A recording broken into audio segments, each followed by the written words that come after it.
8 o'clock this morning, we tracked an individual that was wanted on a felonious assault warrant out of East Cleveland. He is a long, extensive career criminal. 20 years he spent in prison. He assaulted police officers over the years, assaulted people in the community. As we do every single day, we went to serve a warrant on this individual down the street here. The individual opened fire on one of my deputies. One of my deputies was shot.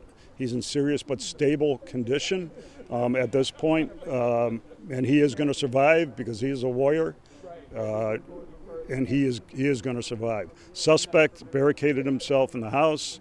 At one point, put a firearm to his head.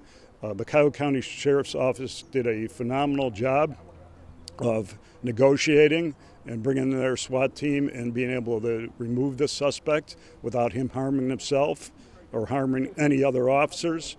Again, the violence against our profession has to stop.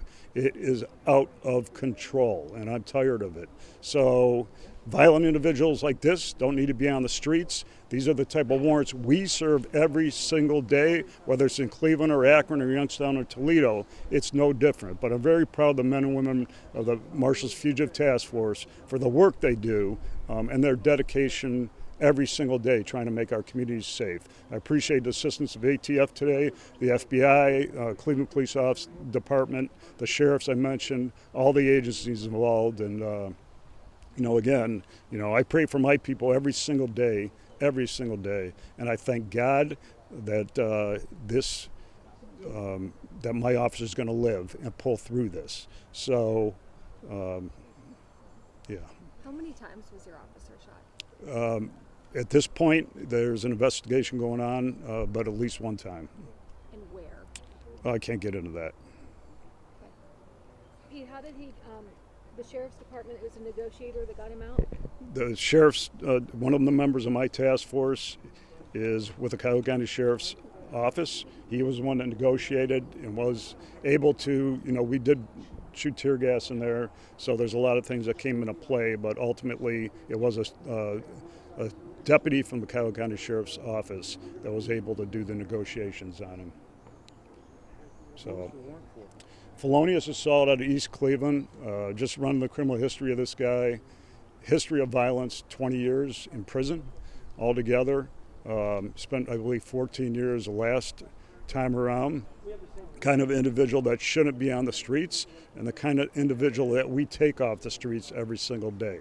So again, I'm proud of the men and women of the task force and the work that they did today, as they do every single day. Yesterday it was Garfield Heights where we arrested a murder suspect out of Akron.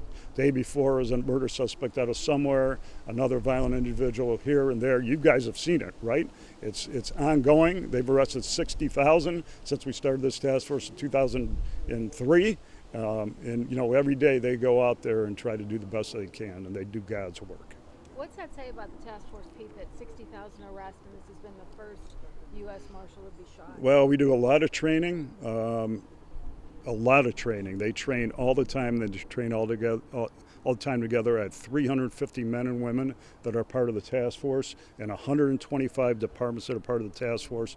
They train every day, but they always, anticipate the unexpected and what could possibly and potentially happen, which happened today. And how does this impact officers mentally when something like this happens? It has a lot of impact on all of us in my entire office, my entire district, and especially that officer.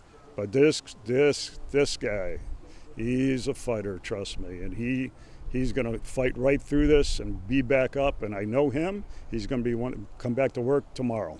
So that's not going to happen. But he is, again, in serious but stable condition, and he is going to survive. How long was he with the Marshals?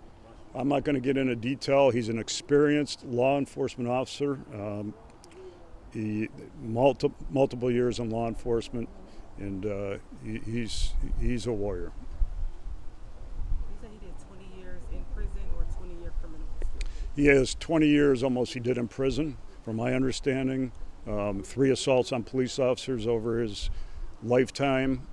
Multiple, last stint, I think he did 14 years in prison. So, a lot of violence, a lot of weapons violations and so on. So.